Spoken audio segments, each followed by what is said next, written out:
This is your home for St. Cloud State hockey, keeping you up to date on the NCHC. One-timer coming, they score! Ripped in! A bomb from Pervix! Women's WCHA. So Dana Rasmussen fires and she scores! Dana Rasmussen for the Huskies alongside The National Hockey League. Dwayne Kaprizov in for a chance to win it! He scores! Kirill, the thrill is for real! Welcome to the NHL, a game winner! And everything from the state of hockey. St. Cloud Cathedral is now 42.6 seconds away from wrapping up the school's first ever title. Welcome to the Huskies Warming House Podcast Den.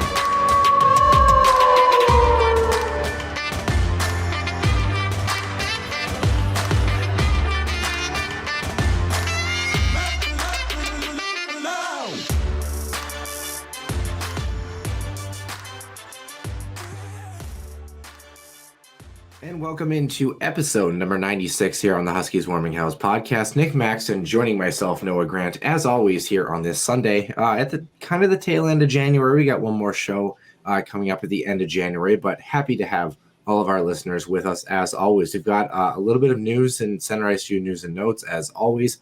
Some St. Cloud State men's hockey, some St. Cloud State women's hockey. Kind of an interesting weekend, a great weekend for the men's hockey team and the women's hockey team. A little bit up and down, but a really good battle against Bemidji State. We're going to talk a little bit about the Minnesota Wild, kind of talk about how they've been doing recently, back in action this weekend. And then we've got an extra ice session. We're going to talk about a couple of my pet peeves, Nick, and I think you'll like them. They do relate largely to the NHL, but I think hockey in general. I think you're really going to enjoy them, and listeners should definitely stick around for that. But we're going to start, as always, with Center Ice View News and Notes. Center Ice View News and Notes. Center Ice View provides you with the best coverage of St. Cloud State Huskies hockey, from game notes, recaps, photos, and more. Go to centericeview.com.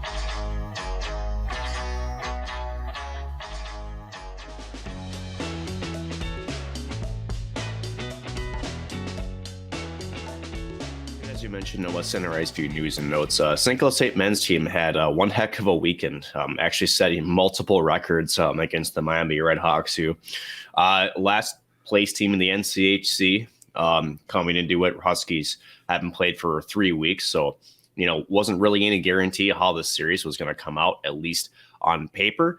And then we were reminded that Miami's also last place and St. Cloud is much better. Miami coming into the weekend series 1-10-1 the NCHC.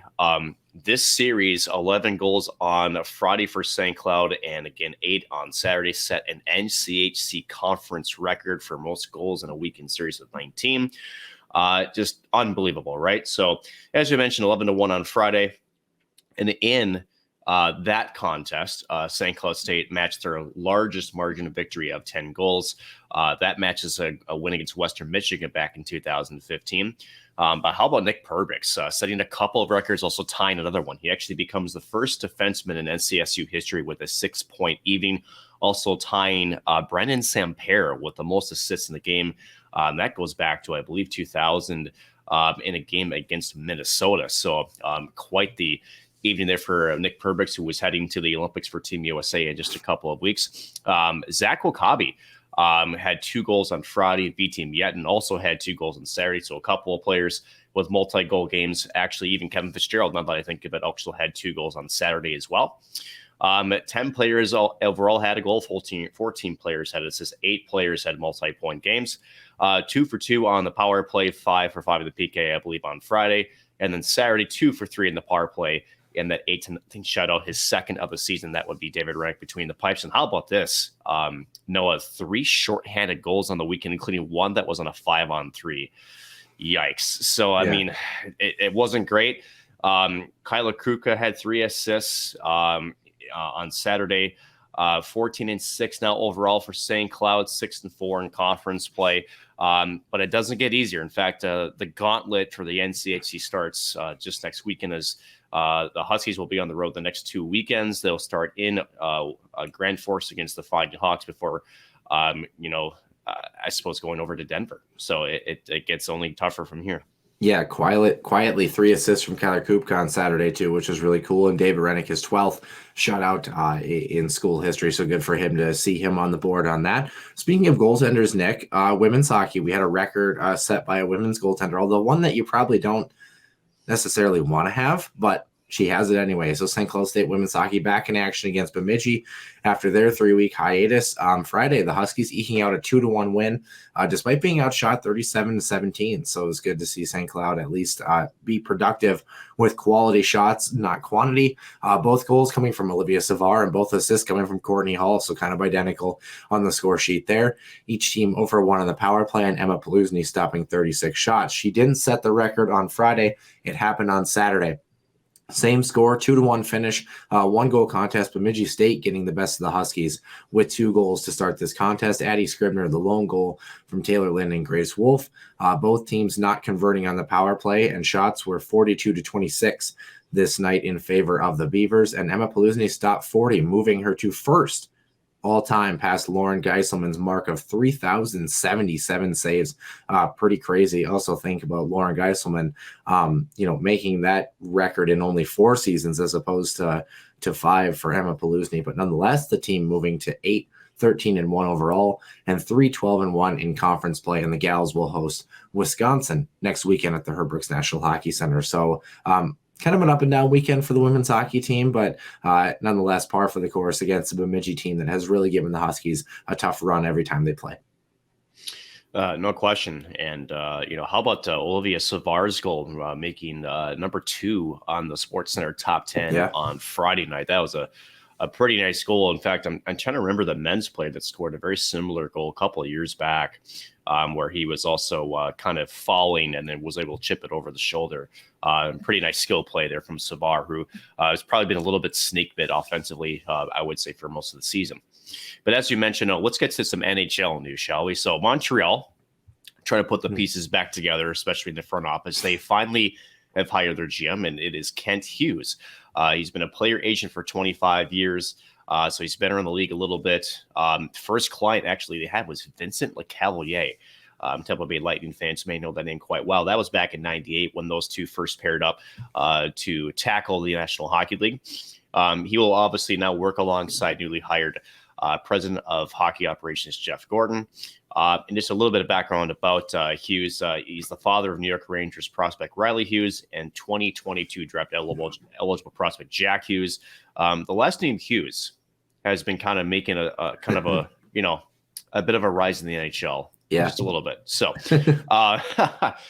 but congratulations to Kent.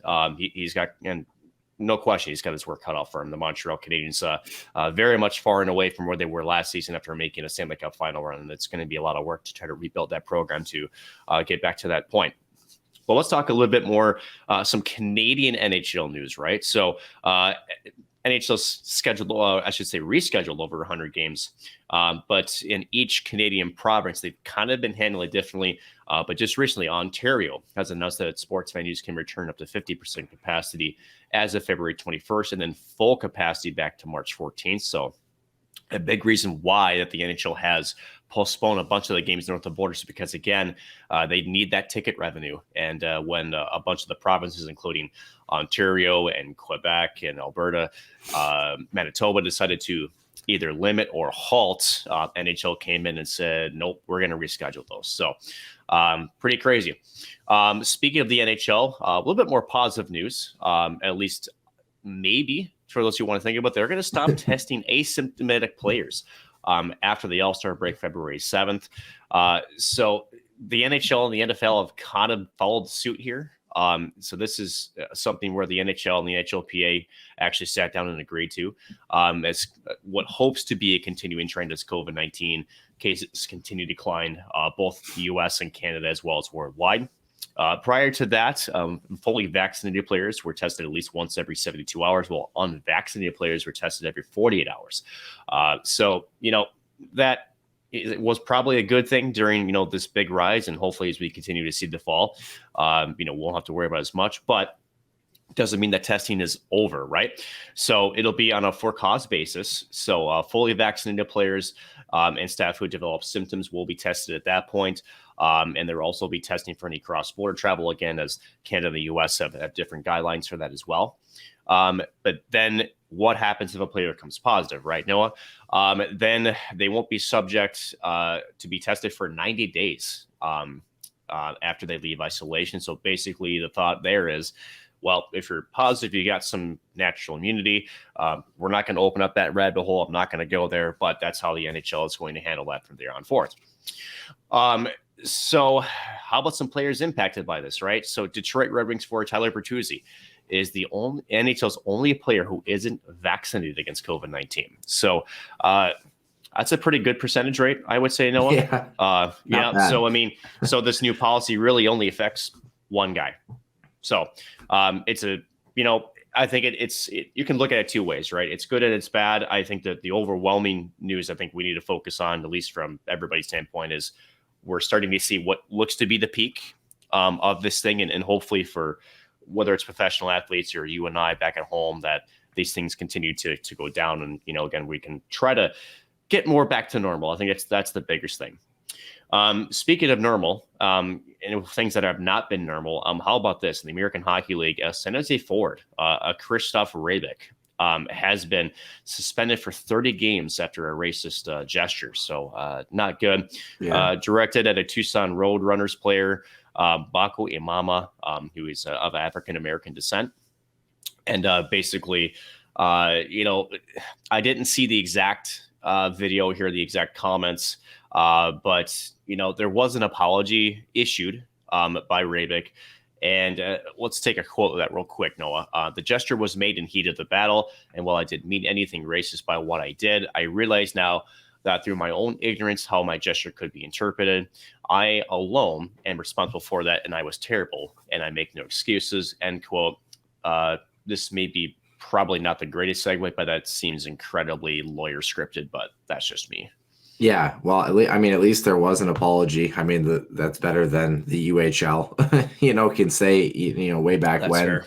But yeah, 30 games. That's a huge suspension, as it should be. It was good to see the AHL handle that appropriately. And always tough to kind of comment on those sorts of things. There's also the other kind of sad story we didn't comment on is Reed Boucher. If you haven't gotten a chance to take a look at that one, we're not going to open that one up. I really don't want to talk about that at this point, honestly. But if you haven't gotten a chance, go check that out. Katie Strang doing wonderful work, as always, for The Athletic. It's a really good story as well, too. But yeah, the vaccination piece, kind of an interesting one there, too, with that protocol and the asymptomatic players. So we'll have to see how that goes. The hope, I think, overall, is that just the cases everywhere, not just in the National Hockey League, start to decline. So we'll have to see. We'll keep our eyes on it, and fingers crossed, if you will.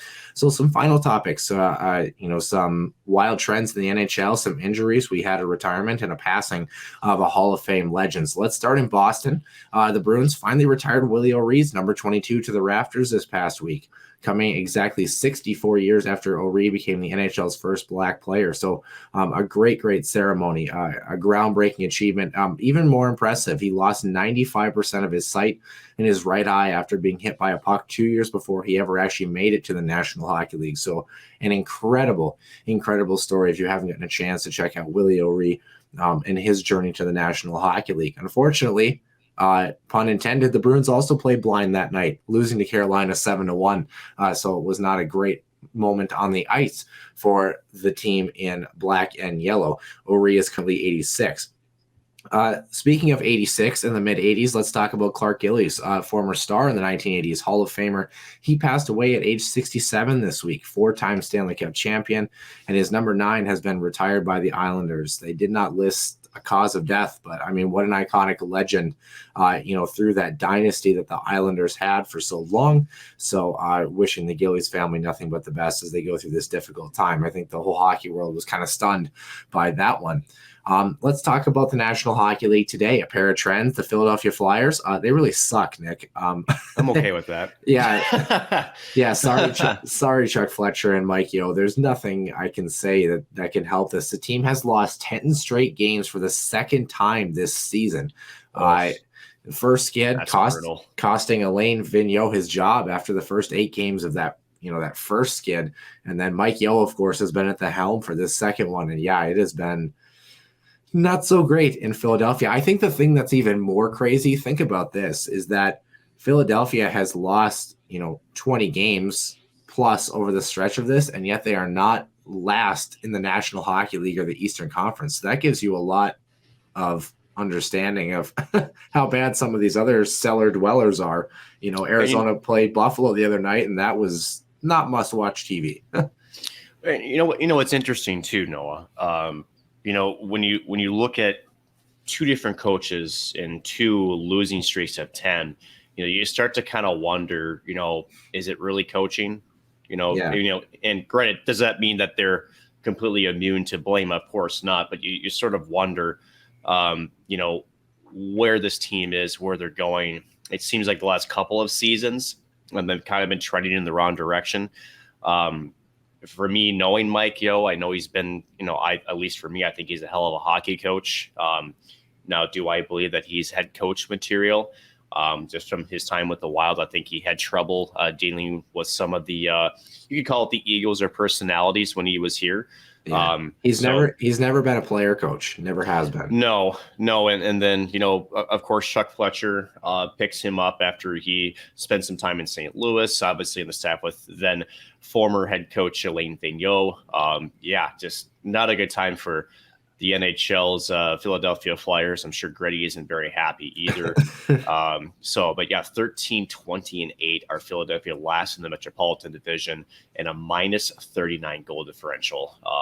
Just brutal. Only 6 home wins, so they have losing records at home away. They haven't won a shootout. 0-8-2 in their last 10. Just not great. Yeah, I would say not so great.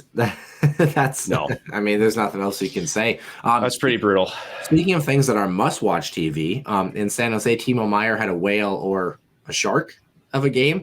Pretty impressive. 5 goals on 6 shots. He didn't jump the shark. We'll put it that way. Yeah, no kidding. 5 goals on 6 shots against Los Angeles over 2 periods. The first player in Sharks history to ever score 5 goals in a hockey game. Don't forget also, a long time ago, he had 4 goals in one contest in his rookie year. Remember that between the legs when he went shelf against the Rangers a long time ago, too. So he's actually just the 5th player in the NHL to score 5 goals in a game since 2000. So that kind of lets you know how rare one of those feats is. In fact, I think Johan Franzen. Wait a second. 5 goals in a game? No, because Marian Gaborik did it in 2007 against the Rangers. He's the 5th NHL player since 2000. 5th. Oh, I thought you said first. Tells you how awake I am. It's been a long weekend. Yeah. I was going to say that's an Associated Press release there, buddy. Anyway, first, okay. 5th, it all processed the same in my head. Apparently. All right. I do have a first for you, though. The first to pull off the feet in the first 2 periods of a hockey game since Peter Bondra back in 1994. So if it makes you feel any better, the first time that happened, I wasn't alive. You were. So let that soak in. Anyway, in injury news, Montreal getting some good news. Carey Price has started rehabbing his knee, but he's well away from being ready. And the team also getting some bad news as well, besides the fact that they also really suck at hockey. The team will be without other netminder Jake Allen for 8 weeks after a lower body injury. Let's stay in Canada, shall we? Winnipeg, good news and bad news as well. Nikolai Ehlers out for a few weeks with an MCL sprain after a knee-on-knee hit from Washington defenseman Dmitry Orlov. That was kind of an awkward little collision there.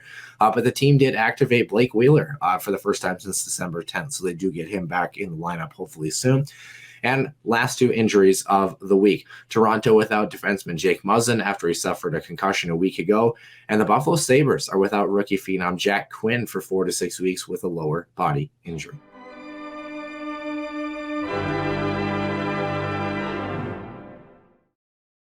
And welcome in to episode number 96 here on the Huskies Warming House podcast. Noah Grant alongside Nick Maxon, who is still confused about how numbers work. 1 does not equal 5, but hey, 9 equals 6, and we are climbing our way to the episodes here, Nick. How are you doing this morning? I'm guessing it was a somewhat long weekend for you with the women's team playing Bemidji, and of course the men's team, as always, needing that production piece against the Miami Redhawks. Was a long weekend. And, contrary to popular belief, Noah, I think, first of all, 19 goals by the men's team this weekend. Wow. It was you would think that at least from even as a fan myself of the team, right? That you're jumping and cheering. You're like, wow, we stomped these guys. No, I actually feel bad for Miami. Yeah, they look bad. It's one of those deals where, when you watch a team, and even if their record isn't great, right, there's usually at least something they do well, right? At least something. And yeah, sure, there's a lot of things that maybe aren't going their way or they're not executing well. I couldn't find really one thing Miami did well. Yeah. And it's actually kind of sad. For those who didn't watch the television broadcast, I've talked to their head coach, Chris Spurgeon, a few times. In fact, once at Media Day, and then, of course, pregame on Friday. And the message is kind of the same. They just said, you know what, structurally we're fine, but our work ethic is not there. And you can take that two ways, right? First of all, no, the structure is not great. Defensively, nobody was taking a man. They were all puck watching. They left one of their best goaltenders in the NCAA, in my opinion, hung out to dry all weekend. And the fact that, heck, it was 9-1 after the second period. The fact that they kept him in the game through the entire 60 minutes, I thought that was questionable. Yeah, from what I understood, their backup goaltender is injured. He's hurt, so he's not at 100. They had one. Oh, right. He's not at 100% from what I understood. So I think he was kind of an emergency only basis. But got it. Okay. I don't think it helps. And you talk about the structure. I guess my question is, I guess we're going to open up. We're going to start with men's hockey here, quite obviously. Does this series look different if it's on a normal NHL sheet in Miami? I think it does. Does it look a ton different? Probably not. But again, you bring up a good point, right? And that is something that, when St. Cloud is one of only 5, I think, Olympic rinks left, Northern Michigan, Mariucci, Alaska, and I'm trying to remember the last one. Huntsville, Alabama, Huntsville. Yeah. So, that extra 15 feet of space is huge. It doesn't sound like a lot, but it's a lot on the ice rink. Now, again, Miami's record would tell you that no matter what sheet you're playing on, they've been having some struggles. But I guess for me, and, I don't know the answer to this, obviously, but you kind of wonder, Chris Bergeron, it took Bowling Green's program and brought him back to relevancy. Did a wonderful job. But was it 4 straight 20-win seasons with Bowling Green before taking the Miami gig? But hearing that message from him, right? Granted, I'm not in the locker room. I don't know the team out of the, inside the locker room very well. But, just trying to connect the dots a little bit, right? When you're hearing that message of work ethic and commitment from Media Day, so you hadn't played a game yet, to today, where it's the same message. Couple things that strike me with that, right? First of all, what is it? Is it really work ethic? Or 2, is it work ethic? And has the coach lost the locker room a little bit? Because, I think there's something to be said when your team isn't putting in the hard work, right? But if that's all that you're sort of preaching about, you kind of wonder if Chris Bergeron has been met with deaf ears a little bit, right? So, again, not totally blaming him for the way Miami season's gone, but, you start to wonder, if that message is just, whether it's the players, the coach, or whatever circumstances, you kind of wonder how this weekend kind of, assimilated. Because, again, I feel bad. That was not a fun one to watch. So yeah, the other thing too is like, I think it goes back to something simpler than that. And I'm gonna throw a men's rec reference. It sucks to suck. You know what I mean? Yeah. Like it's hard to play on teams that are not performing well, and it's hard to feel like you want to win that extra foot race in the corner when things like that happen.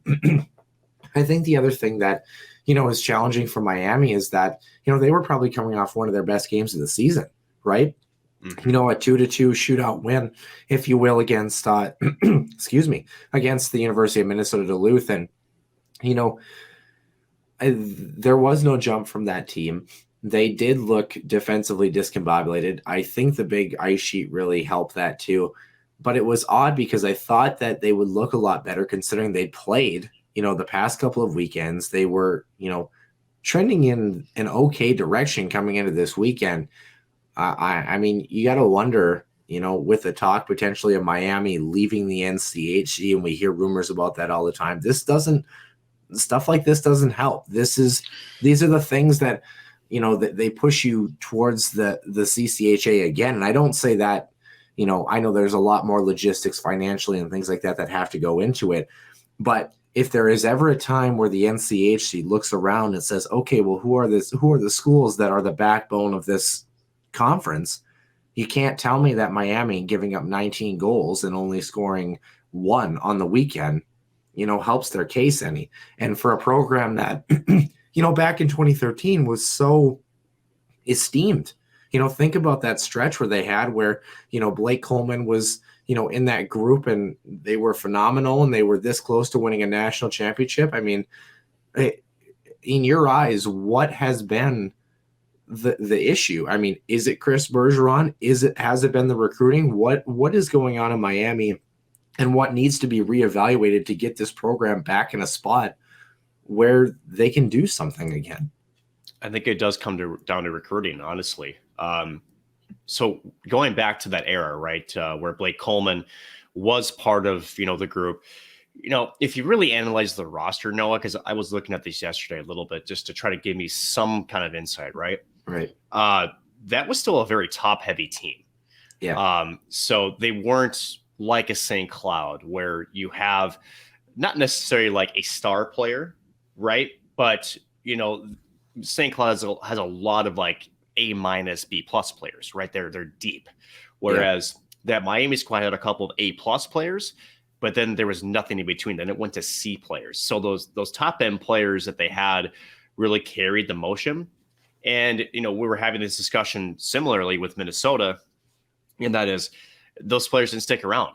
And so when you're trying to, as in any college sport, right, every year you're losing somebody, whether it's to graduation, but Miami lost players to the NHL. Since that group essentially left, right, I believe you could almost say the epitome of that was 2015, probably. Yeah. They just kind of hit a brick wall. And they haven't really been able to restock the talent that they had during that stretch. And, you bring up the point, not that long ago was, when the team isn't performing well, now that it's becoming harder to fix because, how do you sell a recruiter, a player to recruit your program when, especially after a weekend like this, and again, you're trying not to beat the dead horse, but you gave up 19 goals in a weekend and only scored 1, and you didn't look, this is going to sound really bad, but didn't look like you belong in the same ice sheet. That's tough. Yeah. And so it becomes a self-perpetuating cycle of HE double hockey sticks. It really does. And it puts the program in a tough spot. I don't know what the answer is. I obviously it starts with recruiting, but again, as we mentioned, you're kind of at a disadvantage there. I think you do have to look at the coach and, see what's going on. Again, we don't know what the answer is, but I do think it starts with their talent pool. I think the thing that was the most painful about that, and obviously, great for the Huskies, good to see them have success.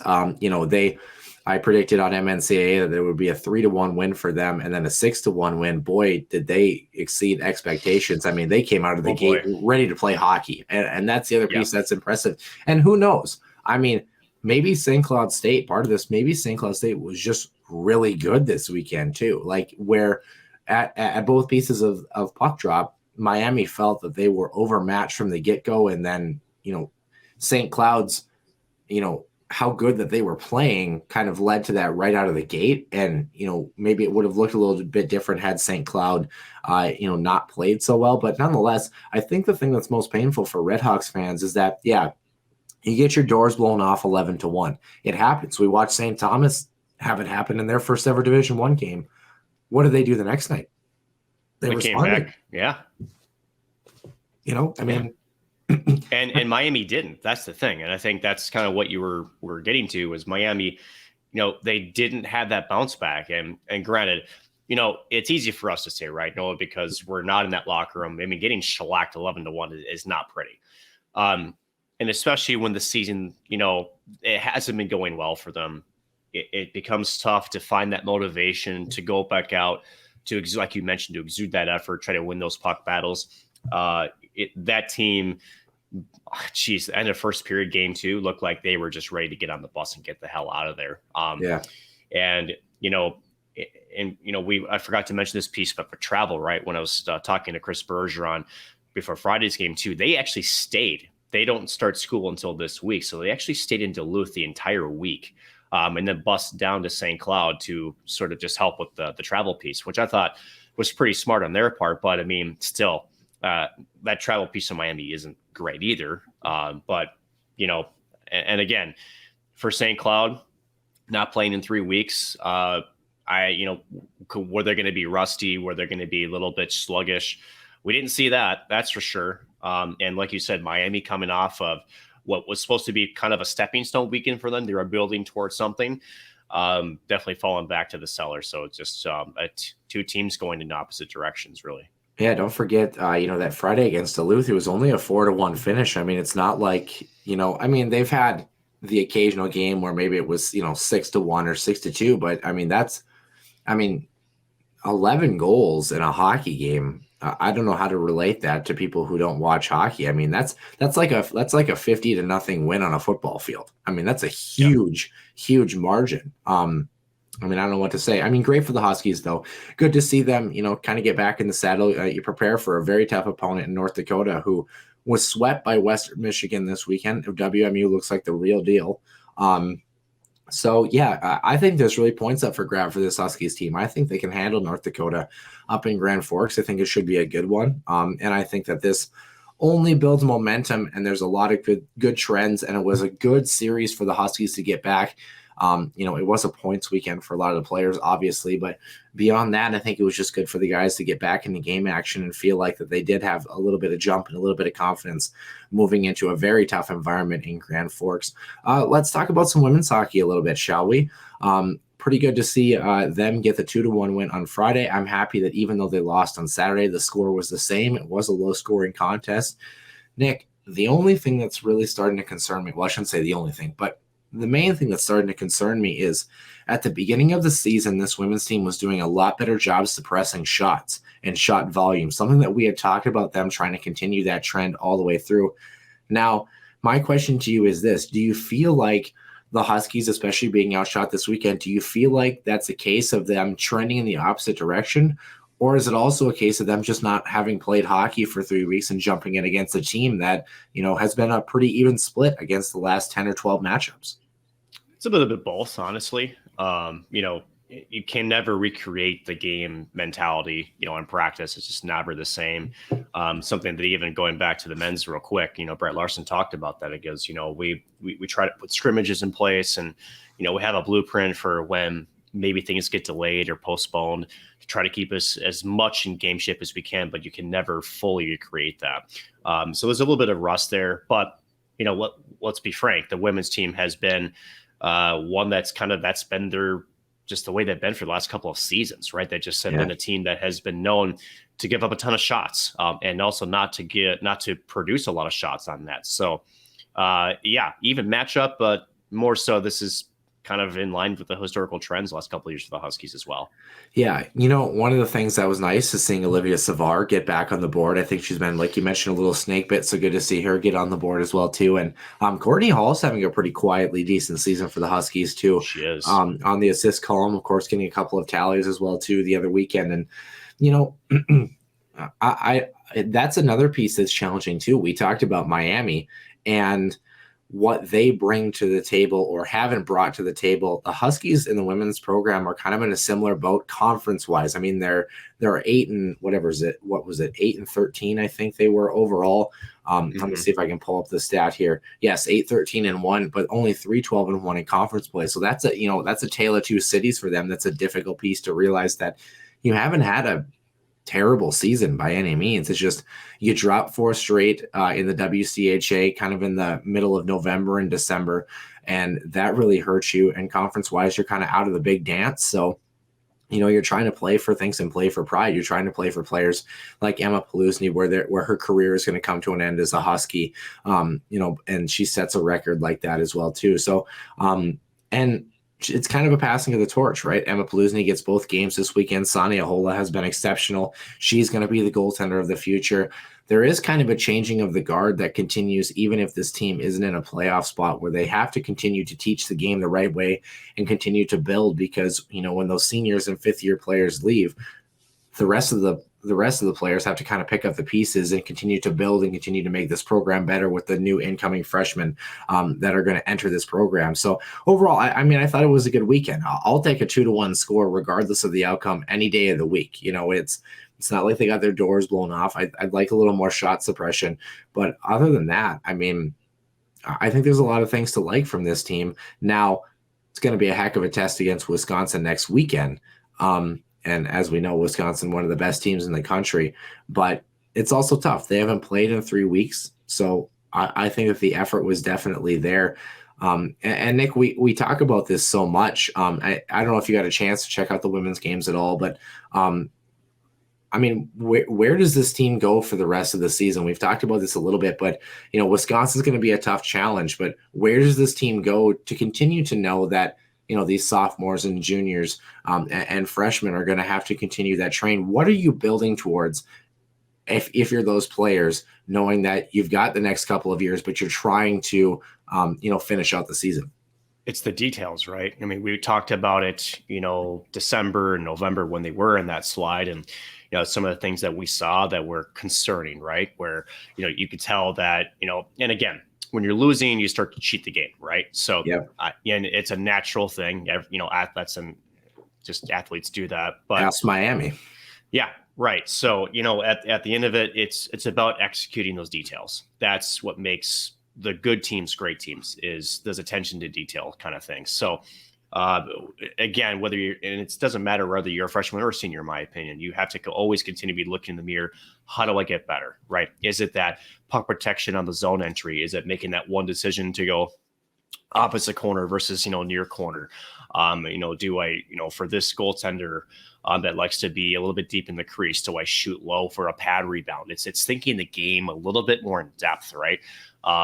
And it's going to be interesting too, because one thing we haven't talked about yet, Noah, is that Steve McDonald's contract is also up at the end of the season too. So, be interesting to see, if, the administration / the program sees that he is building the program. I know it's been numbers-wise maybe a tough run for Steve, since he was been promoted from assistant to head coach, but so it'll be interesting to see where that goes. So, even for coach, right? How do I continue to, is it whether systems or motivation? Again, next steps is all about details, and that's where this team has to focus. Yeah, it'll be very interesting to see. Obviously, we've met with Steve and the whole crew down there plenty of times. Steve, very good guy, and Molly and Janelle as well too. And I think that if you've ever been down in the Herbert's National Hockey Center, you can tell that their piece is big on recruiting here. They're really building towards, 2023, 2024, 2025. They're really building towards that piece and continuing to try to compete, with those programs for sure, like your Mankato's, your Bemidji's in the middle of the pack, and then trying to catch your Ohio States, your Duluth, your Minnesotas, your Wisconsin, and trying to get to that level. Don't forget, it's easy to look at the Huskies record sometimes and say, well, this team is struggling. Don't forget, they play in the best conference in college hockey, women's college hockey, and they go out and they go to these other programs out in the East Coast, and they usually handle most of the teams that they end up playing or give them a good run for their money. And that shows you the strength of the program that they play in. Unfortunately, the Huskies just are not the top dog in the conference, and they're looking to continue to try to get back to that point, hopefully, or really to that point for the first time in program history. I think their best finish was fourth back in the mid 2010s. So we'll have to see. We'll keep an eye on the team as always. Speaking of top dogs, though, Nick, the Minnesota Wild have definitely impressed as of late. Also kind of cool coming out of Iowa Wild camps, by the way, a quick little tidbit I want to throw in. Former Wild player Eric Stahl reports say that he has made the Canadian Olympic team after his professional tryout with the Iowa Wild. So amazing to see him get that call up. And Canada's kind of had an interesting direction that they picked. The U.S. roster is very young, very youth heavy. The Canadian roster is very veteran experienced. Daniel Carr, Adam Cracknell, David Desharnais, Landon Ferraro, Kent Johnson, Daniel Winnick, former Minnesota Wild player on that squad as well. And then Mark Barbario, Jason Demers, there's a throwback name for you. And then, of course, Owen Power, one of the younger guys from Michigan, too. So kind of an interesting philosophy that's coming out of the Canadian camp there. But, Nick, were you surprised that Eric Stahl made the Olympic team, judging by the fact that he hasn't played in the NHL? Or do you feel like, he is a perfect fit for this group? Did he get 50 in 07? No. But he got 42 in 18? 17. 17. Yep. No, Eric Stahl's game, if there's one thing that, great offensive player, right? But the one thing that he does so well is he just thinks the game's so smart, right? His hockey IQ is almost unmatched. He knows how to protect the puck. He knows how to read plays. Again, he's 6'3", 6'4". He's got a long reach. So in the offensive zone, I remember when he played for the Wild, and even it was with Carolina most of his career, he was a player I looked at. I'm like, gosh, if only the Wild could get him, right? Because he's almost impossible to knock off the puck. He really is. So to me, it doesn't surprise me at all. And again, like you mentioned, the different philosophies that certain that look to be shaping up for both sides, U.S. and Canada. It's interesting, right? Because it almost seems like when the Olympics and the NHL were, sort of divorced, right? Because of the COVID-19 concerns and the quarantine concerns, especially. I think you sort of, I don't know if it's the proper thing to say, Noah, but it almost seems like the interest in it just plummeted. It's from a hockey fan standpoint, right? So, U.S., with the young legs, looking for some, and the skill they have, still looking to try to make something of it. It seems like Canada's like, all right, I mean, who wants to go, right? So it's, and I get it, like, especially north of the border. I mean, they live, they eat and breathe, the game of hockey, and, for them not to see some of the most skilled players have that opportunity really in a more safe way, you could say, without affecting other stuff back home, right? Able to participate, you kind of get the sense that they're just, all right, well, if you want to go, great, we'll have fun, and they're still going to be a good team. But, to me, the U.S. is kind of doing a 1980 throwback a little bit. A lot of college players, a lot of young skill, how can they put it together? Who's going to be the Herb Brooks character, though, on that bench? So I don't know. Interesting. But yeah, Eric Stahl can still play hockey. Was it an overtime winner for Iowa Wild? One of the games too. Yeah, he did.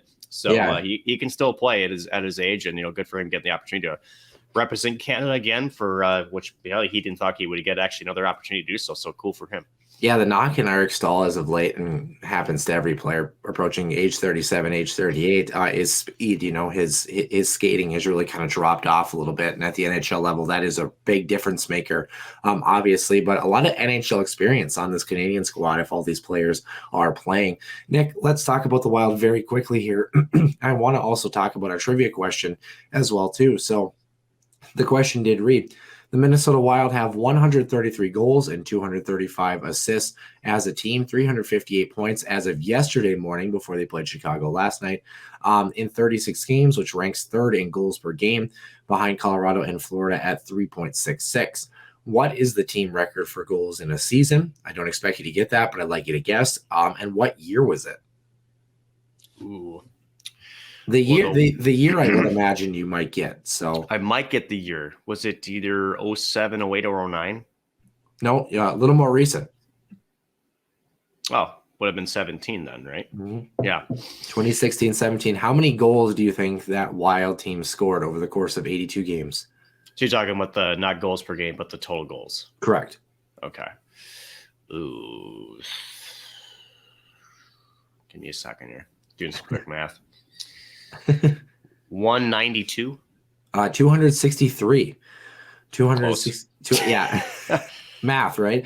Yeah. 263 goals, 446 assists for 709 points. CHSTRC 33. Yeah, he's won a lot. Yeah, that's our winner. Yeah, you understood what I meant by that, right? Sure. Yeah. The Wild need 131 more goals and 211 assists over 46 more games, technically 45, and a little less than that after the game against Chicago to break that record. A season, a clip of 2.85 goals per game. Definitely doable from this Minnesota Wild club. While they trounced Chicago on Friday night, they found a way to come back last night against a much better Chicago team. Yeah, incredible the way that they've done that. I think that that's their 13th goal with the goalie pulled. That's nuts. Yeah, and it's like their whatever it is, like their sixth consecutive time they pulled the netminder and they've scored or something like that. I Yeah. mean, it's a pretty incredible trend. And that's kind of the thing that really goes into the next tier of teams is that teams that they find a way to not be out of hockey games somehow. That like again, as a broadcaster once said to me, they're too dumb to realize they shouldn't be in it anymore. And they came back. They continued to, push back. Obviously, they remind me a little bit, not to jinx anything, of the Huskies of yesteryear before the AIC game, where that team was just, they were always in a hockey game, regardless of the score. They just found a way to be in a contest. Now you hope the Wild have a better playoff success rate, obviously, than that team. But Nick, as of late, a great win against Chicago. They haven't played a ton of hockey. Jared Spurgeon returns to the lineup very quickly. What has been your assessment of the Wild, who were doing really well, had a 5-game skid, and are now doing really well again? Up, down, and up. Is that how you call it? Yeah. No, I mean, I think if there's anything that's really impressed me, and this is something the Wild haven't had, right, is it seemed like in years past when you didn't have a lot of the skill, especially up front, or even remotely, maybe the depth and back, right? It seems like one injury just completely derailed this entire team. This season, they've been dealing with COVID issues on top of injuries, on top of other COVID issues. Yeah. And yeah, during that 5-game skid, when some of those, maybe not everyday players were in the lineup, couldn't quite figure it out kind of thing. Yeah. But mind you, again, they just swept the Blackhawks on a home and home. Jonas Brodin hasn't played in almost a month now. Yeah. And again, Spurgeon has been out for quite some time. So they've been, if there's anything that's been really impressive for me, and when Kaprizov missed just one game? Mm-hmm. Yeah. Against Boston, they found a way to win that game. So, this team is intermixing parts and still finding different ways to, as you mentioned, be in hockey games, but also to win hockey games. Yeah. So I guess and have contributors at the right time. Sorry to interrupt you there, but yeah. One of the things that's been exciting is, when one guy starts to slump, think about how much we were waiting for Kevin Fiala to break out. All of a sudden, some kid named Matt Boldy comes along and reinvigorates this type of group and that offensive line too. It's just been contributors at the right time. It hasn't been that, Jared Spurgeon or, Joel Eriksson Ek has carried the team from day one till day whatever it is right now. It's been guys at various pockets. Sure, you've got your Kirill Kaprizov, who have just been a steady horse throughout most of this campaign. But by and large, it's been guys stepping up in different spots. And when it comes to the playoffs, that's exactly what you need. Sure, you're going to have your Ryan O'Reilly-esque performances, where you're going to have a guy that goes in a tear during the playoffs, but you need that supporting cast that continues to be effective. I want to talk about one thing before we head to the extra ice session. It's gotten a lot of traction on Twitter. Kalen Addison sent down yesterday in favor of leaving Jordie Benn in the lineup. Of course, Jonas Brodin still missing, Jared Spurgeon returning, so that was the reason for that move. A lot of people have said that Kalen Addison should be on the big squad instead of Jordie Benn. Why is Jordie Benn out there instead of Kalen Addison? Nick, your take. The answer is very easy. Kalen Addison is not a bottom 3 defenseman. Thank you. Jordie Benn is. So the other part of it is you can't put Jordie Benn on waivers, or, well, you can, but he's got to go through waivers if you want to put him in the taxi squad. Kalen Addison is waivers exempt. And what it also signals to me, well, at some point, Jonas Brodin's going to be back, right?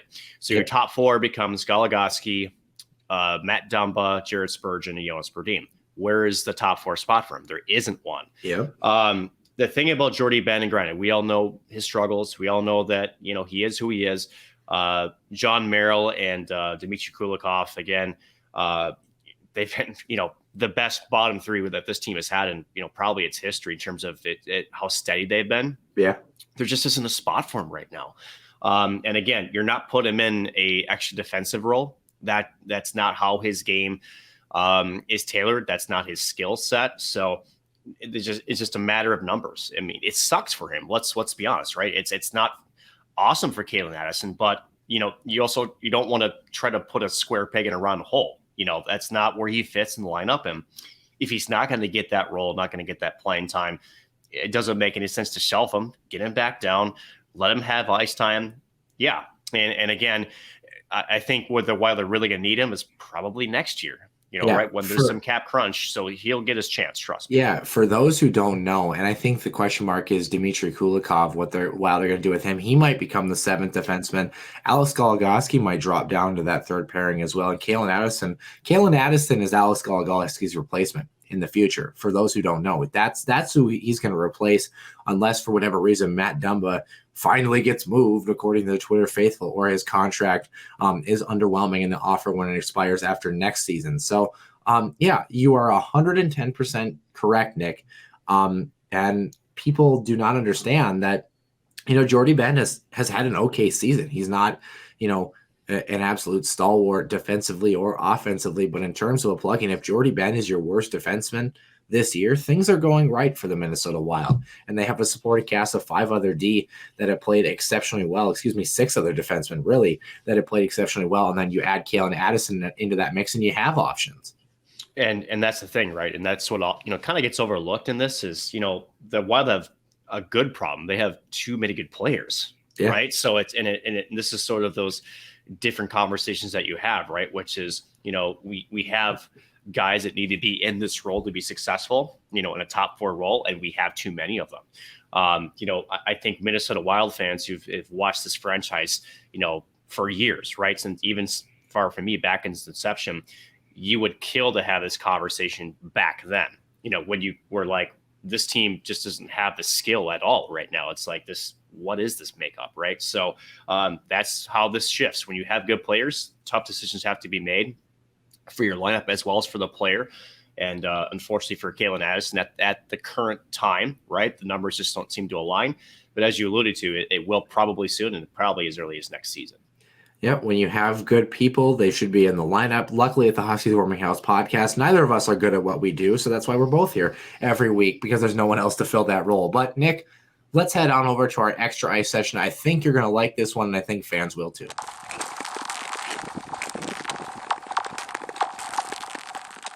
And welcome into the Extra Ice session for episode 96. Noah Grant alongside Nick Maxon. Nick, we are pushing 50 minutes on the show. I am surprised that I have made it this long. For those who didn't know, we didn't announce this at the beginning of the show. I actually lost my voice yesterday. So if you too many high ski goals, you were cheering so much. Yeah, pretty much. Got it.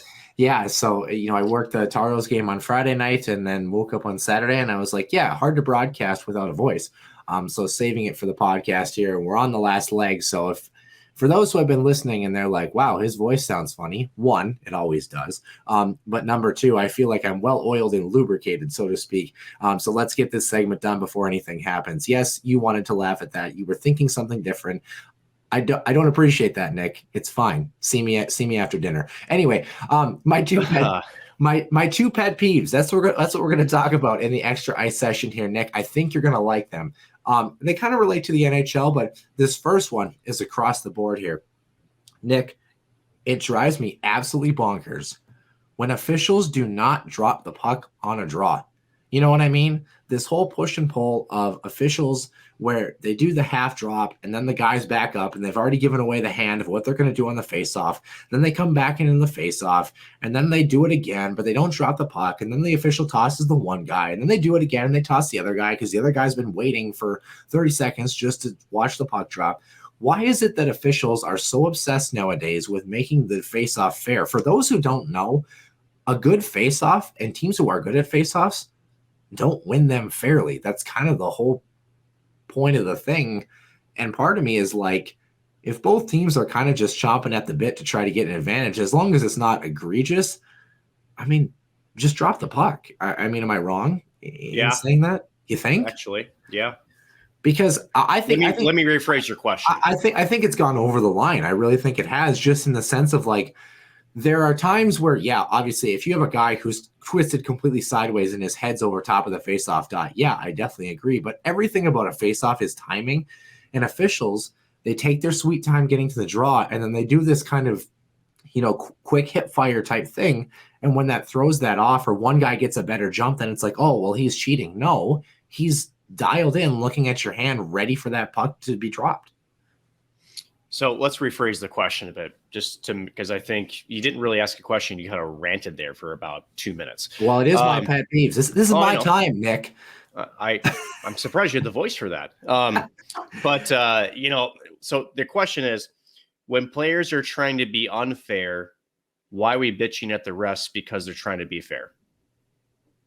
Because it sounds weird when you rephrase it that way, right? Because that's how hockey is. Like, that's how faceoffs have been for eons and generations. In the 1990s, there wasn't a faceoff epidemic.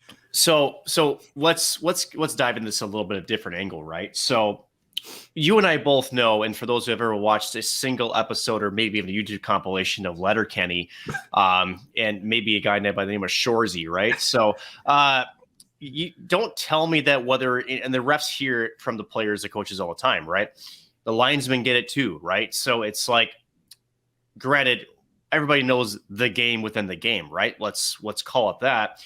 And if a guy is reading the linesman, and you're not wrong by saying, hey, and as a centerman myself, I definitely, developed, you pay attention to not the guy in front of you, you're paying attention to the ref, right? As for a good face-off win. And specifically his hand, you are staring directly at the puck. Yeah. But on the flip side in the NHL, you're not just, don't tell me that it's all they're doing, right? They're definitely trying to encroach, and things happen so fast, right, Noah? And that's partly why the linesmen have tried to keep them guessing a little bit, right? They're trying to keep it as, I'm not being influenced in the face-off as much as I can. And granted, how much can you really control on that setting, right? But I also think it's kind of funny that we're blaming the refs on this when it's the players that are ones that are really directing the call. So, because here's the funny thing. When I'm an opposing center and I see the guy crouching in, and then the ref drops the puck, and his head is butting against my forehead, you don't think that I'm going over to that linesman and giving him an earful like, hey, why'd you drop the puck there? I mean, come on, man. It's not the refs. Refs are doing all that they can. But as you mentioned, as a player, you're trying to gain every millimeter of an advantage, especially on the draw, because as we mentioned before, this game is all about possession. It's about possession of the puck, especially nowadays. So that faceoff doesn't matter where it is, it's so important. So it's not the goddamn ref's fault. Pardon my French. I think there's so many times though where guys, everybody encroaches, so to speak, on a faceoff. You're not a good centerman if you don't. But I think there's a lot of times where the officials are hesitant or they back players out of a faceoff, and it really isn't that bad. The advantage is not really that bad one direction or the other. And the other thing is, it's the referee's job to control the game, Noah. And at the end of the day, if you're trying to create a fair face-off, quote unquote, and just as much as the players watching the ref, you don't think the ref is watching the players and the trends when he's dropping the puck, and he can maybe over the course of the game, right? Maybe early on, the players they're being okay, right? They're not going too egregious as you call it, right?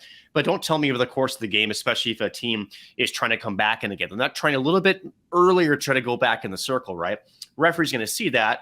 And, that's where you get these false starts. That's where you get players tossed to the faceoff dot. At the end of the day, you have to, as a linesman, make adjustments to the faceoff dot because, again, they can read the game. And we can have this discussion with penalties, right? The referee's job, people say it's just to call penalties. No, you're reading the game, right? So he's got that same job as much as the guys with the orange stripes around their biceps. So I don't know. What else do you want them to do? I mean, you just want to have a free-for-all? I just think it happens too much. I think there are times where I disagree. I think there are face-offs that are not severely over that line that are still fair for both parties, where they're having the guys back up and then they come back into the draw and then they have to back up again. And meanwhile, Nico Sturm's coming to the faceoff circle 3 times. And now he's going on his backhand. Now you know exactly where he's going to go. And that's where, I mean, I'm just saying. What other poker hand does he have? His forehand, and that's it. I mean, shooting off the draw, obviously. I just think it happens too much. I think there are times where it definitely needs to be enforced. I mean, don't get me wrong, but I just think it's happening more and more in today's game. And it was never, at least from my eyes, it was never really that big of an issue on either side. I mean, there was never really.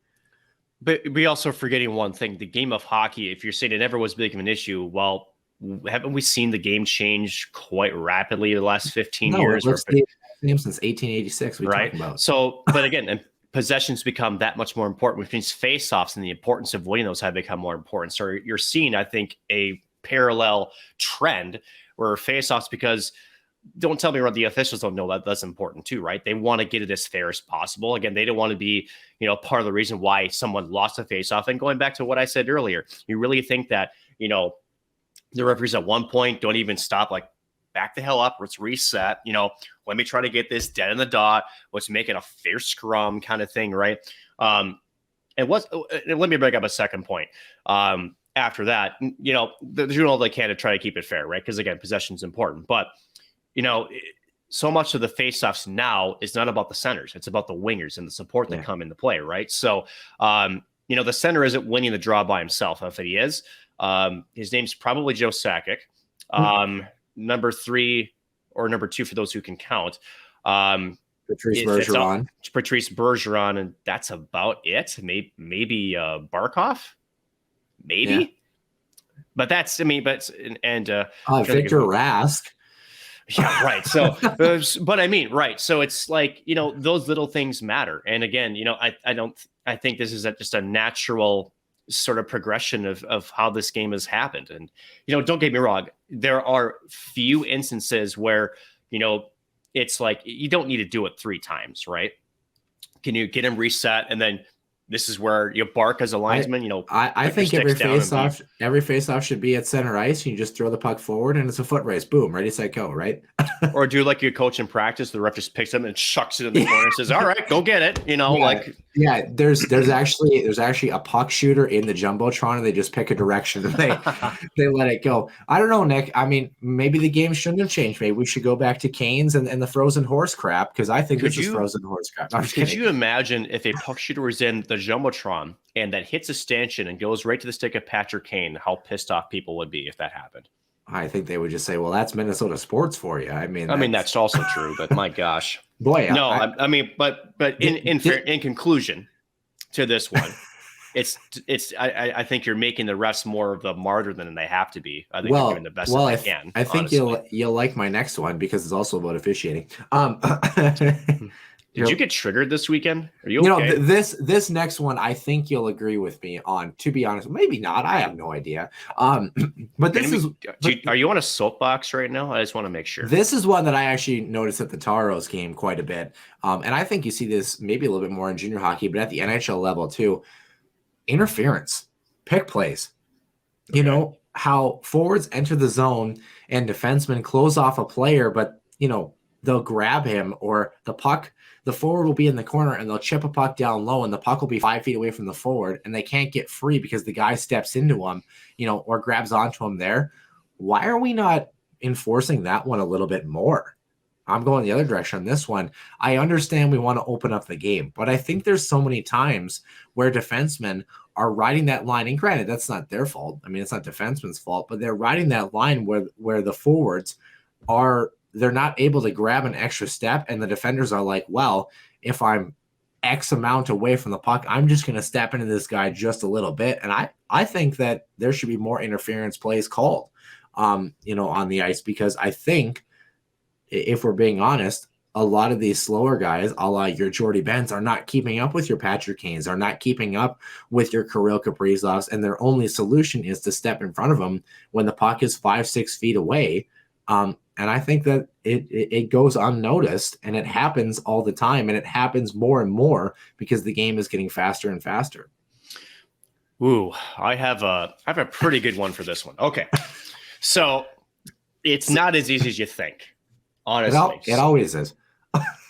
Hockey's a simple game, Nick. Small biscuit, big basket, not hard. I forgot you're from North Dakota. So, oh boy. Well, let's do the breakdown, shall we?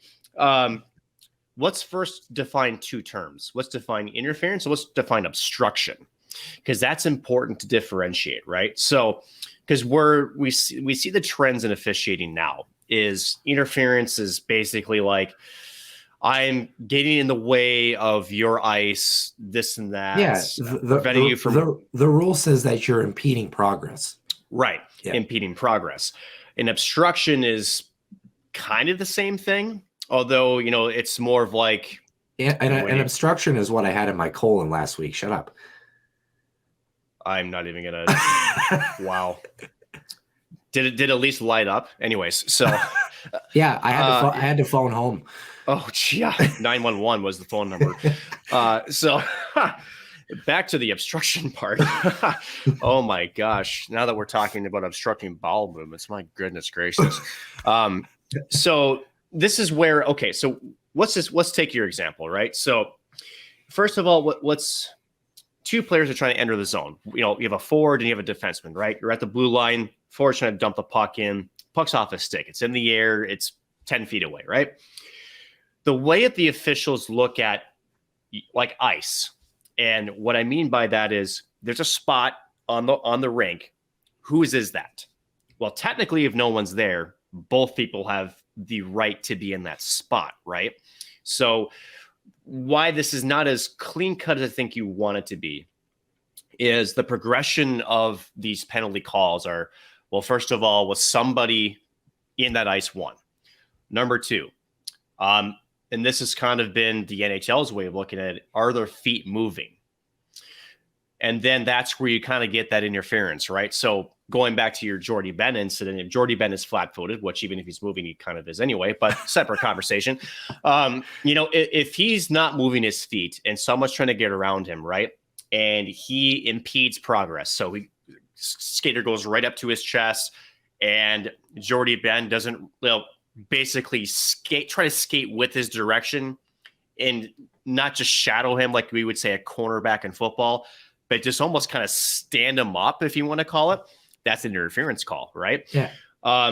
If then you have obstruction calls where, say, Jordy Ben is skating to the best that he can, and then he's maybe grabbing him a little bit or using the stick to kind of hook him a little bit, right? Those obstruction type calls, right? That's where those seem to be less called.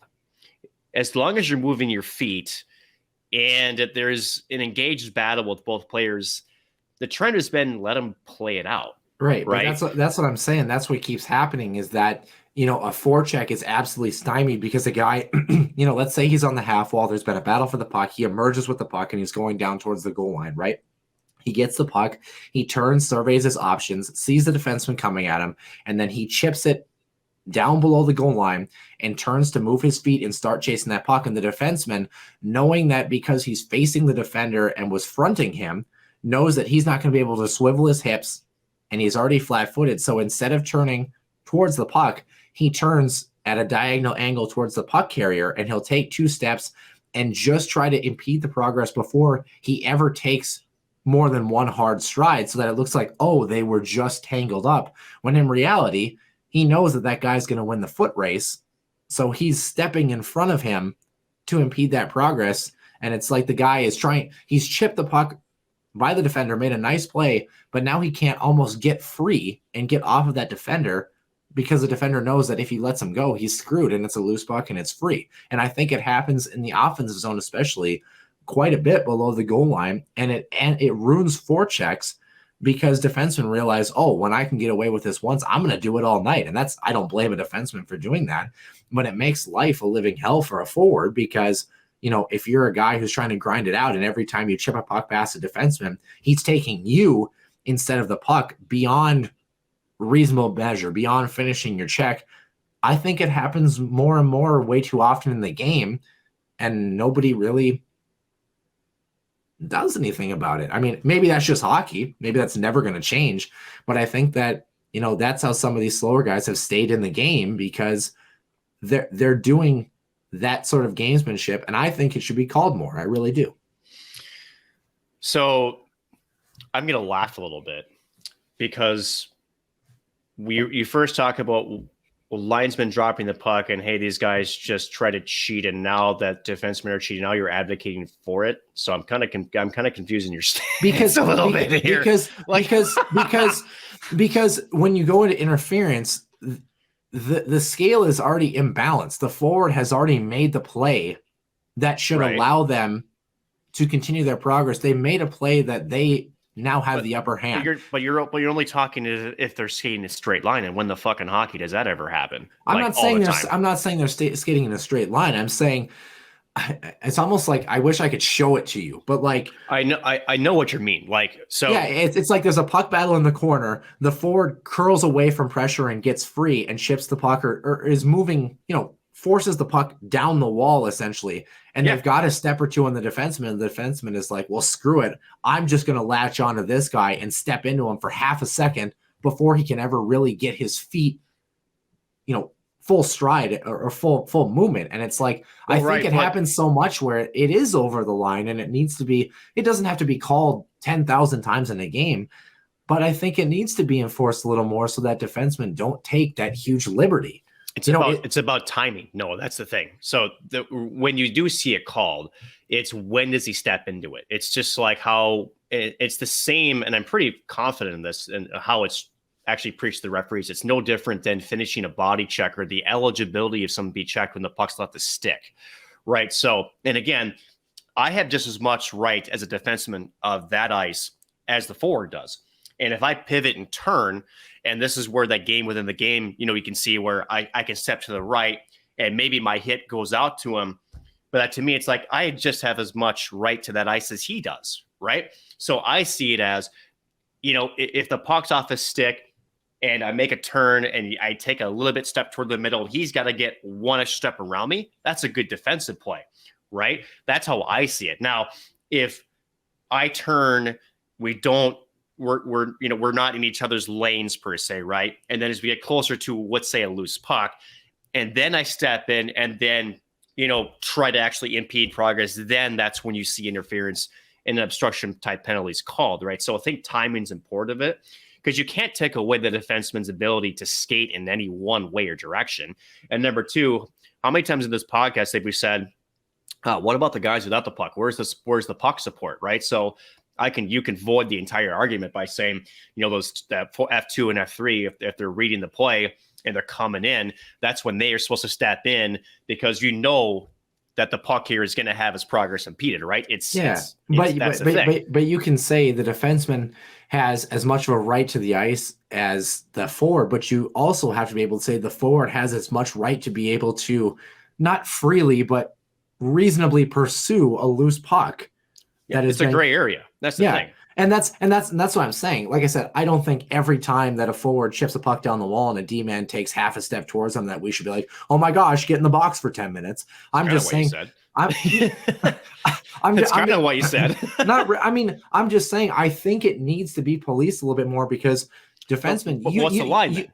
Right? Because that's what I'm saying. I think the line needs to be narrowed a little bit, and we need to call it a little bit tighter, because of all the things that we've continued to enforce more and more. You know how the NHL has that, where they're like, they want to crack down on slashing this year or whatever it is. I think interference often gets overlooked. And as you know, with any hockey player, and understandably so, the more you can stretch that line and gain an advantage, the more you're going to do that. And right now, I think as an attacking forward, I think the advantage has really gone to the defenseman, mostly because defensemen are getting burned by these guys with speed, or guys who are really strong in the corners or really effective in the corners. Your Marcus Folignos, your Anze Kopitar's, guys like that. And I think defensemen are the beneficiary of the way that rule is interpreted a little bit. I'd like to see it be called a little bit more. Not a lot, but I'd like to see it be enforced a little bit more, because I think there are times where it's like, okay, it's been more than a second and you're still hanging on to this guy. Let him go get the puck.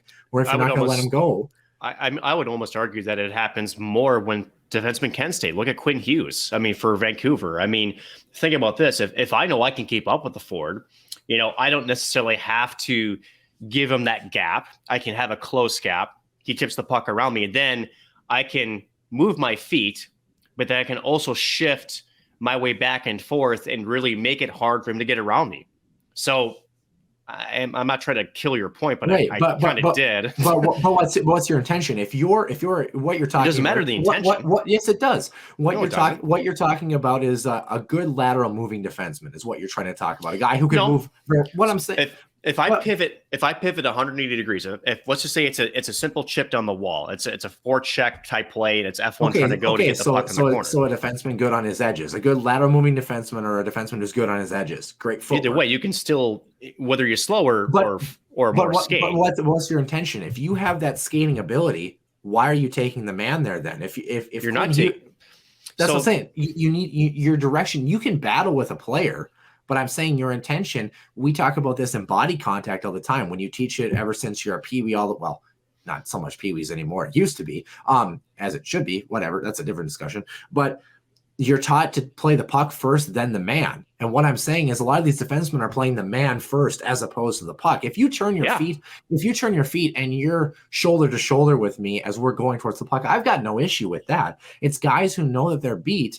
And instead of turning around and either going back towards the front of the net or turning and taking a line to try to cut off that play, they step into the player knowing that player is going to beat them. That's just a battle for position on the ice, Noah, in my opinion. So again, but it's interference. No, it's not. Yes, it is. If I don't impede your progress, right? And here's the other thing. Why is it the onus always on the defensive player, right? Let's say the offensive player, we saw this from some certain players. If the offensive player is engaging physically in the defender first, and who the hell's impeding who? Yeah, but the defenseman, there's a reason he's called the defender, because he does not have the advantage, because he does not have the puck. He's got the same right to the ice and the puck in front of him. Yeah, he does if he turns his feet and goes towards the puck and plays it appropriately. That's what I'm saying. I'm on the goal line in the corner, right? We're going back to the corner again, okay? And I chip the puck down below behind the net, right? And you need a whiteboard just for those who are watching this. And you're facing me. You're facing directly into the corner, and I'm facing basically directly towards behind the net, okay? And I start to move my feet towards that loose puck.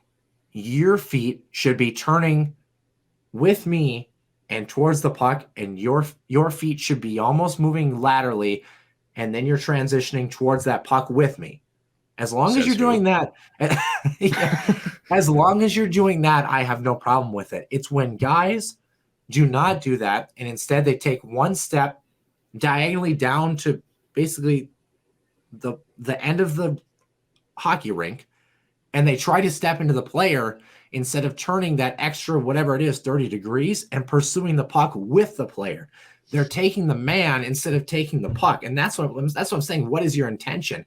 If you turn to me and you're side by side with me, but I know that you're level with me and you're trying to pursue the puck. Do I get the sense that you're pissed off that maybe you're slow when people are getting in front of you? I have no problem in the corners. I lived in the corners, man. I really did. Because I'm 6'4". I had to live in the corners. I had to live with that wingspan. But what I'm saying is, guys do it all the time. I mean, guys do it in rec league all the time where they know that they're beat. And obviously rec league is not the same, but it's a similar concept where the guys know that they're beat. And instead of turning to pursue the puck or just living to fight another day and letting the weak side defenseman do that or whatever the case may be, they just take one diagonal step into you and interrupt your first or second stride by half a second. And as you know, as you say, hockey is all timing. That makes all the difference in the world between sustaining a forecheck and your defensive partner, your centerman coming in, taking the puck and exiting the zone. And I'm just saying, I think there are times, and yes, it's a subjective gray area. That's why we're talking about it so extensively. But I think we are you. But I think it happens a little bit more where I think that line, that margin is getting wider and wider, and generally it benefits a defenseman or a defending forward because they're defending in their own zone. I think it's happening more and more because the game has gotten so much faster, and it's a little 1980s to me, man. It's a little bit too much clutch and grab, and I don't know. I just wish that officials would set a precedent sometimes in some of these hockey games, because I think that defenders can get away with it. And then you see teams that are speed and skill based, like the St. Cloud State Huskies, not establish a forecheck because their defensemen are latching on every time there's a chip and chase play. I don't know. I kind of feel, again, if I'm a step in front of you as a defender going back towards my own end to chase a puck, and if I feel like you're Connor McDavid, I'm going to step into your lane, and I'm going to try to slow you down. And that's what's happened in the NHL. And again, as long as, you may move your feet, the precedent has already been set, Noah. The precedent is if you're moving your feet, they understand that not every player can skate the same freaking speed.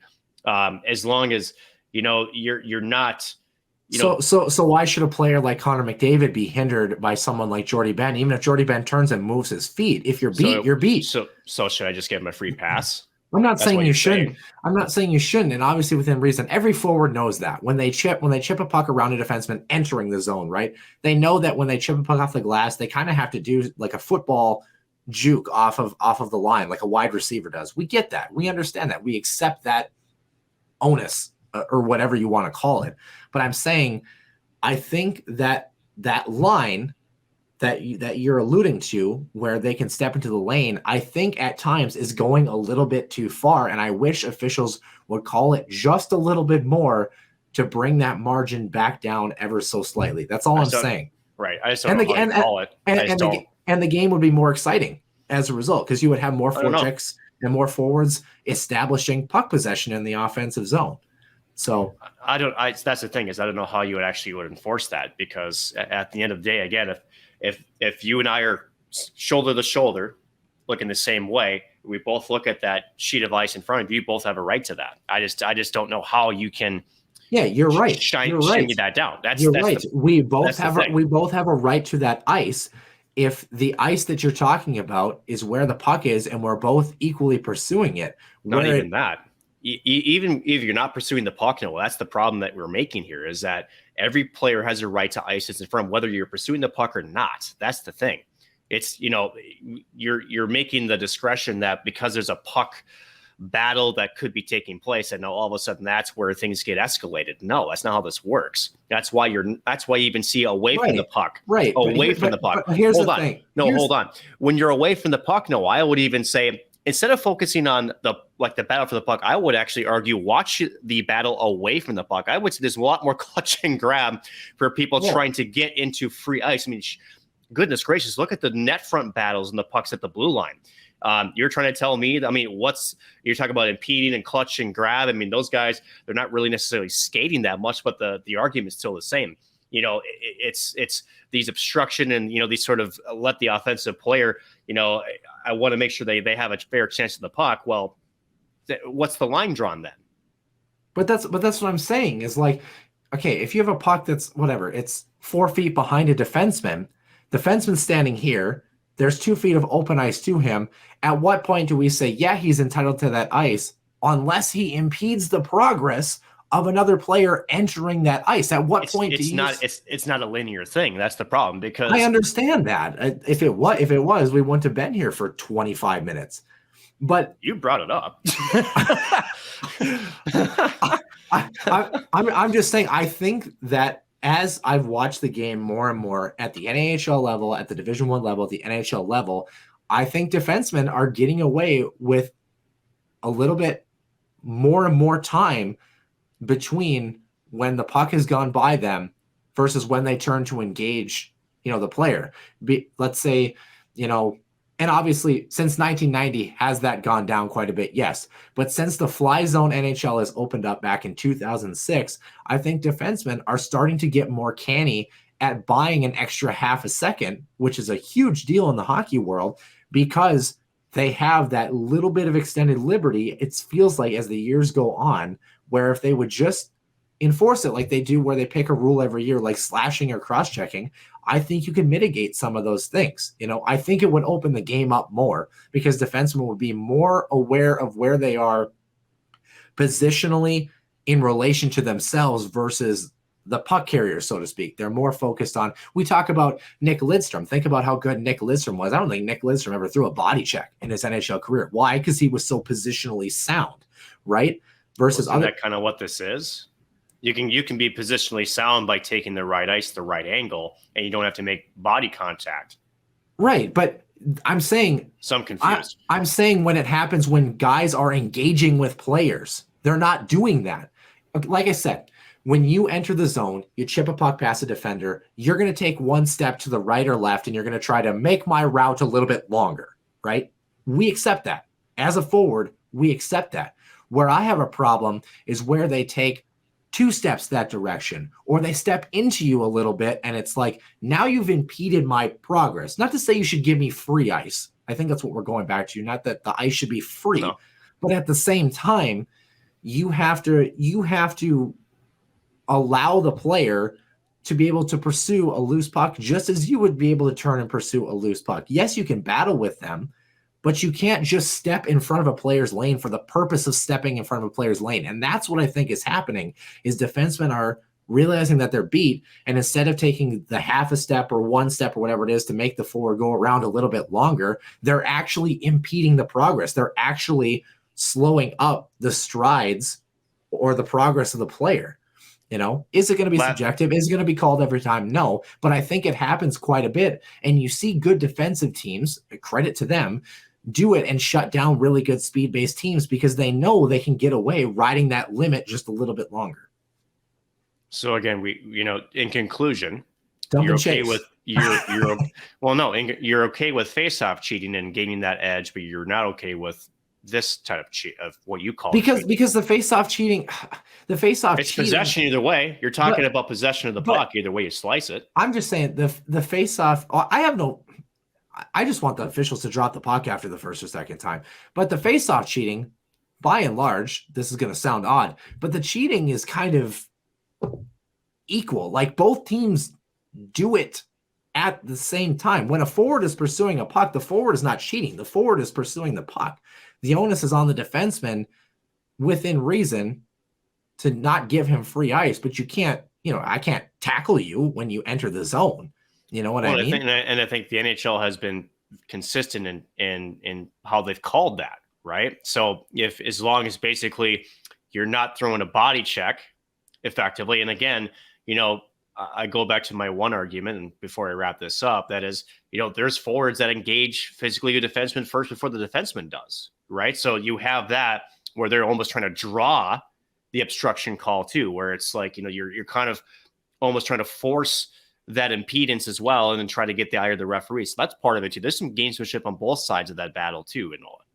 Well, sure, absolutely. I mean, forwards reverse hit players all the time. I loved reverse hitting people. Should it be a legal play? I don't know if it should. I mean, why when I Well, it's not illegal if it gets you the advantage, right? Right. No, but what I'm saying is like, but think about this. Like a reverse hit actually makes 0 sense. I get to the puck. Right. I get to the puck first. I touch it, and that means I can back up and throttle you with my shoulder. It makes no sense. If you want to talk about something that's more clear cut, that should be an interference call. Yeah, I don't disagree with you there. So why didn't we talk about that soapbox? Because that wouldn't be fun for the listeners. I don't know. We'll have that. Let them decide, I suppose. Huh? Well, are you telling me, regardless of who you agree with, are you telling me you didn't have fun today? I had fun today. Whenever I get to yell at you, it's fun. So it's know what? And I think and my voice is getting better and better as the day goes along. So that's exciting. I think that's exciting. Speaking of things that are exciting, besides obstruction calls, everyone's favorite, right? Or interference, because they're different apparently. Anyway, things that are exciting to look forward to on the docket. The St. Cloud State women's hockey is going to be at home this weekend. They're going to play Wisconsin, and men's hockey is going to be in my territory of confusion, and that's North Dakota, Grand Forks, North Dakota. I'm going to keep talking because I know you want to jump in, and I know what you're about to say, or something along the lines of, and I'm not going to let you have your moment. The Minnesota Wild, we're also going to take a quick look at them and what their schedule has got coming up. I think the Wild have kind of an odd schedule, like we were talking about earlier. They do play Montreal on Monday, and then they are off until Friday and then Sunday between the Rangers and Islanders on that swing, and then Chicago on February 2nd. That's a Wednesday. So the Wild kind of a sporadic little schedule again. So Nick, do we have anything else? I don't think so. That we have to add for episode 96? I don't think so either. We're going to be back with, of course, episode number 97 soon, and we'll see you in the den next week.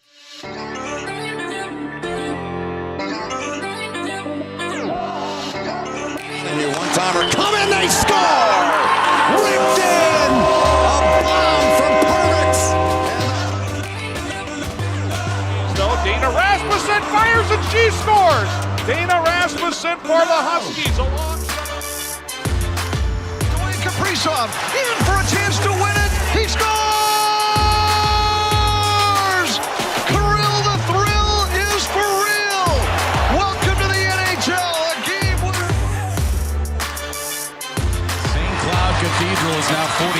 seconds away from wrapping up the school's first ever title.